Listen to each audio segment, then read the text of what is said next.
Hey guys, welcome to Tutorial Guru. Today we'll be learning how to unhide a post on Facebook, and now let's dive right in. Now to unhide a post on Facebook, first open up your Facebook app, and after landing on your home page guys, you can see your profile icon just below the home icon, and there is the written what's on your mind on the left side of it.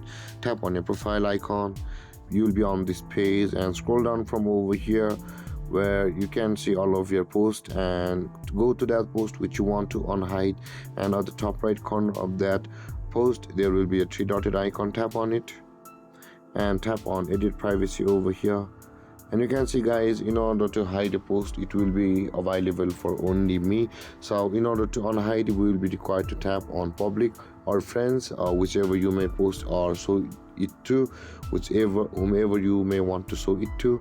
And with that being said guys, the moment you tap on public from the only me, your post will be unhidden. And there is how you unhide a post on Facebook.